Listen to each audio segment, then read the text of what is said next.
Bonjour à tous, bienvenue au cours d'initiation à la programmation en Python de l'Académie française du numérique. Ce cours est destiné à tout le monde sans background informatique ou scientifique.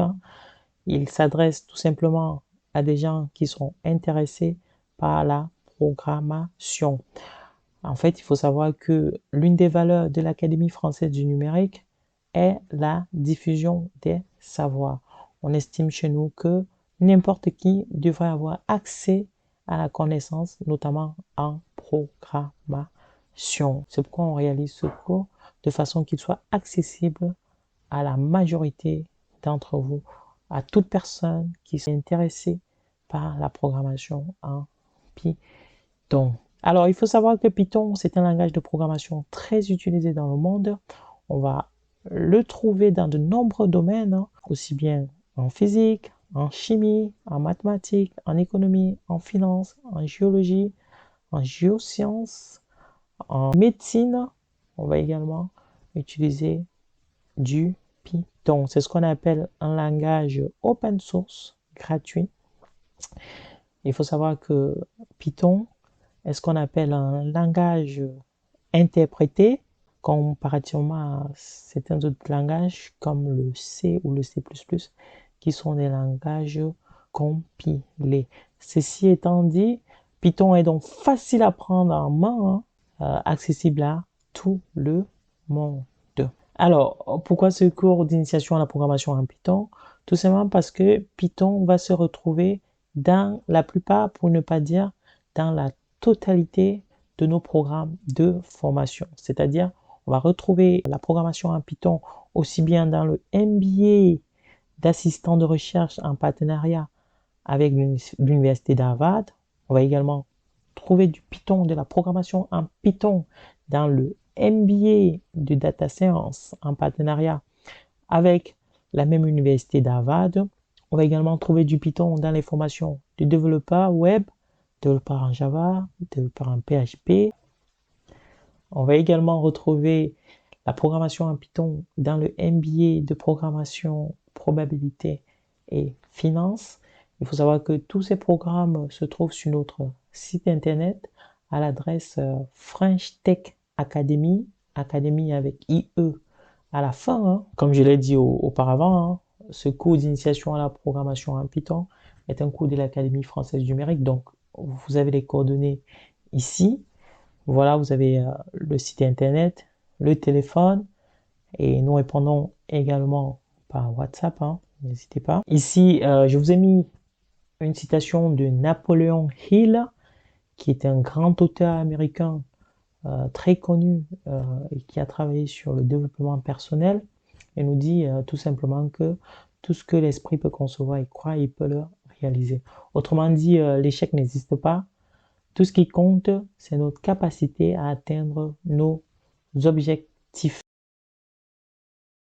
Alors, qu'est-ce qu'on va voir dans ce premier chapitre du cours d'initiation à la programmation en Python? On va commencer par voir les concepts de base, c'est d'ailleurs le titre du chapitre. On va voir ensemble comment afficher à l'écran un message, un nombre, par exemple, comment réaliser des opérations en Python, c'est-à-dire comment programmer ces opérations, les opérations arithmétiques, bien entendu, l'addition, la multiplication, la soustraction. On va également voir ensemble les types de données, ce qu'on appelle les strings, les integers, les floats. J'ai pas rappelé, mais il faut savoir que la programmation, c'est beaucoup de l'anglais. D'ailleurs c'est l'anglais, c'est pas beaucoup, c'est pas que beaucoup, c'est totalement l'anglais. On programme beaucoup en anglais. Ne soyez pas effrayés si j'utilise des mots anglais pour présenter certains concepts, mais de toute façon, on va le voir en pratique, ce que signifie concrètement ces termes-là. Je reviendrai dessus. On va également voir dans une partie comment on met un exposant en Python, comment on fait une division entière, une division relative. Et il faut savoir que à la fin de chaque chapitre, on a un quiz qui nous permet de vérifier toutes les notions qu'on a vues au cours du chapitre.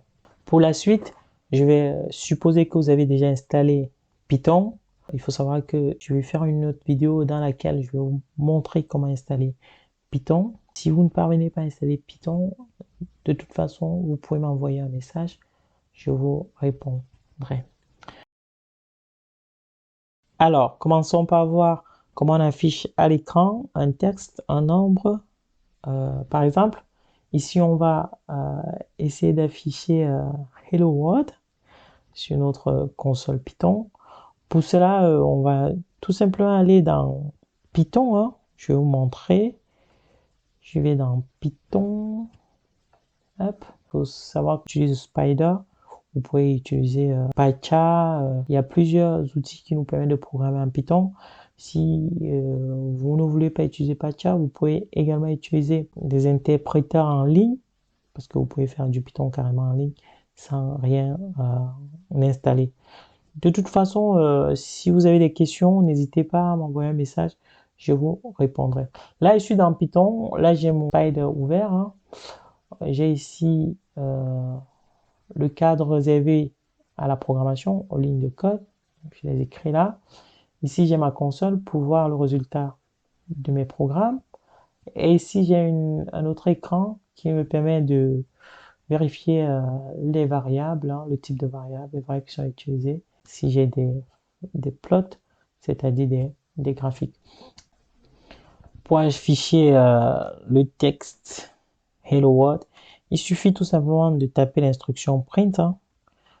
Vous tapez print, vous ouvrez une parenthèse et vous ouvrez ce qu'on appelle en anglais les double quotes ou les single quotes. Je vais vous montrer. De toute façon, ça produit le même résultat. Les double quotes, c'est les guillemets anglais, comme vous voyez là. Et à l'intérieur, je vais taper hello. Je mets un point d'exclamation. Là, j'ai mon instruction qui me permet d'afficher le texte Hello World. Il suffit maintenant pour moi de faire tourner ce code, ce qu'on appelle run en anglais. Je vais le faire run en cliquant ici. Et on va voir le résultat qui va s'afficher ici dans la console. Je clique là et j'ai ici, vous voyez, Hello World. Voilà, tout simplement qui s'affiche ici. C'est pas si compliqué que ça. On peut également avoir le même résultat si on tape plutôt, si on rentre plutôt Hello World avec les single quotes. Ici, je mets les single quotes et je remets la même chose. Hello. Voilà. Je fais run et j'ai le même résultat, tout simplement. Quelques remarques lorsqu'on débute en programmation. Il faut savoir que l'instruction print est toujours suivie des parenthèses, hein, une parenthèse ouvrante et une parenthèse fermante.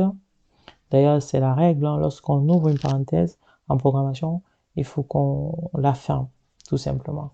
Pour afficher le texte, vous l'avez vu, on utilise l'instruction print, mais le texte qui doit être affiché, on le met entre les single quotes ou les doubles quotes, tout simplement. Vous ne pouvez pas commencer par mettre les doubles quotes et fermer par les single quotes, non, sinon vous aurez un message d'erreur qui va s'afficher à l'écran. On peut également afficher plusieurs textes sur des lignes différentes en utilisant la même instruction print. Ici, on a un exemple.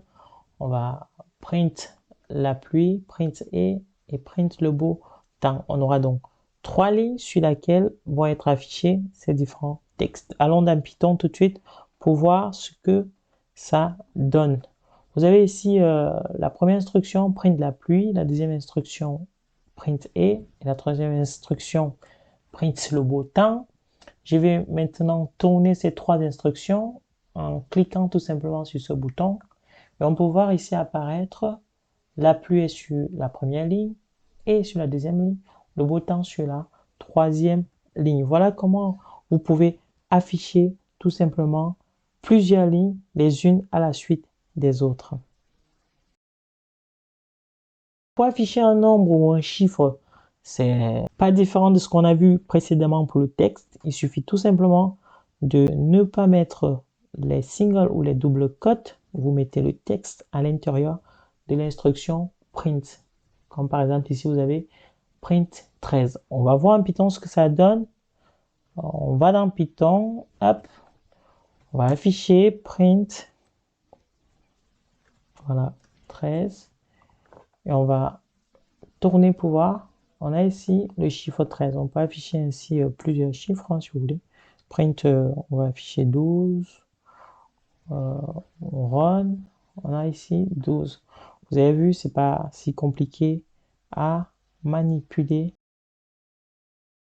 Pour faire des calculs élémentaires en Python, c'est facile. On va une fois de plus utiliser l'instruction print, hein. Je rappelle, cette instruction print permet d'afficher à l'écran soit le test, soit le résultat d'une opération. Ici, par exemple, on va réaliser l'opération entre deux chiffres, 4 plus 2, et on va afficher à l'écran le résultat de cette opération-là. Alors, dans Python, pour voir ce que ça donne, on va tout simplement faire print, on ouvre la parenthèse, toujours ouvrir la parenthèse et fermer la parenthèse, 4 plus 2. Vous voyez ici que je rentre les espaces, hein. Il faut dire que je mets ces espaces tout simplement pour les raisons de lisibilité, pour que le code soit tout simplement lisible. Donc, prenez l'habitude de mettre des espaces. Ça ne veut pas dire que si vous ne mettez pas d'espace, le code ne va pas fonctionner. Bien sûr qu'il fonctionnera, mais pour les raisons de lisibilité, prenez l'habitude vraiment de mettre des espaces entre les différents chiffres ou nombres que vous écrivez.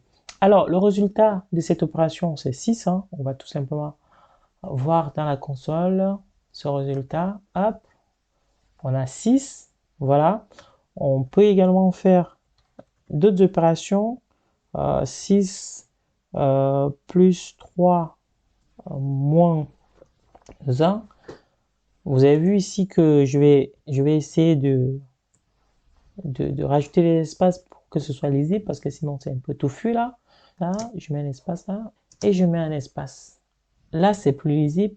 Donc, le résultat de cette opération va être tout simplement 8. On va tourner pour voir. On a 8 ici comme résultat. En Python, pour réaliser la multiplication, on utilise l'astérisque qui symbolise la multiplication. Le forward slash représente la division relative tout simplement. Alors, une fois de plus, il faut savoir que ces opérateurs sont placés à l'intérieur des parenthèses, comme vous pouvez le voir. Print 4 fois 2 ou alors print 8 divisé par 2. On peut également appliquer les règles de priorité comme en mathématiques à travers les parenthèses. Donc, on va mettre un calcul qu'on veut qui se réalise en priorité à l'intérieur des parenthèses et ne pas oublier toujours que ces parenthèses sont comprises à l'intérieur des parenthèses du print. Alors, on voit tout simplement ce que ça donne en Python. Donc, on va dans Python. On va donc faire la multiplication. On va multiplier 5 fois 3. Voilà. On va avoir 15. On a 15 ici. On va essayer de faire un calcul permettant de tenir en compte les priorités. On a ici print 4 plus 2 fois 3. On voit que 2 fois 3, on l'a mis entre parenthèses. On veut que ces calculs se réalisent en priorité avant l'addition. Donc, c'est ce qu'on fait ici. On va avoir tout simplement 10. Ça, c'est parce que j'ai sélectionné effectivement. Donc, j'ai sélectionné le bout de code et j'ai cliqué sur Run. Donc, ça veut dire que Python va tourner le bout de code que j'ai sélectionné. Mais lorsque je ne sélectionne pas, je clique juste sur la ligne. Python va interpréter toute la ligne entière. Donc ici, on va avoir 10. Voilà notre résultat, 10 qu'on trouve.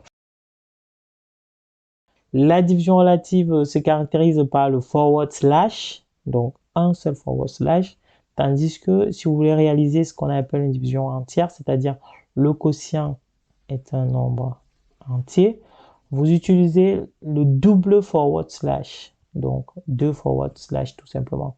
On va voir ici en Python ce que ça donne si on divise 8 par 2.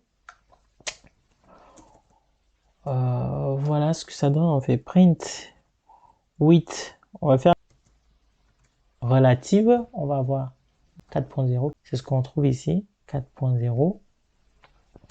Et si on refait la même chose, mais plutôt division entière, on va tout simplement avoir 4. Voilà, vous avez vu, ici on a 4, on n'a plus le point 0, tout simplement parce qu'on a mis les double forward slash, qui signifie tout simplement qu'on a réalisé une division entière. Maintenant que nous avons vu comment afficher un texte à l'écran, comment afficher un chiffre ou un nombre à l'écran, comment réaliser les opérations arithmétiques de base, c'est-à-dire l'addition, la multiplication, la division entière ou la division relative en Python, il est maintenant temps pour nous de vérifier que nous avons bien appris ces concepts-là. C'est pourquoi ici vous avez des exercices d'application sous forme de QCM. C'est une façon d'évaluation américaine. Il faut savoir que c'est la façon que j'ai choisi d'évaluer mes étudiants. Donc il y a beaucoup de QCM. Vous avez à la fin de chaque présentation de concept un exercice d'application qui permet de vérifier votre compréhension du concept. Il faut savoir que c'est relativement facile à répondre parce que tout de suite, vous avez la mémoire fraîche, vous avez la réponse un peu plus haut hein, dans le cours. Ici, on demande à l'apprenant de choisir la bonne réponse qu'un utilisateur va afficher à l'écran apprendre Python, choisir la bonne réponse. Donc, il va utiliser quelle instruction pour afficher à l'écran apprendre du Python. On a vu plus haut qu'il fallait utiliser l'instruction print. Voilà, la réponse 2, print avec les parenthèses. Merci pour cette première partie du cours que j'ai présenté. Je vais vous mettre à disposition l'ensemble du chapitre et je reviendrai plus tard pour la suite de ce chapitre. Merci.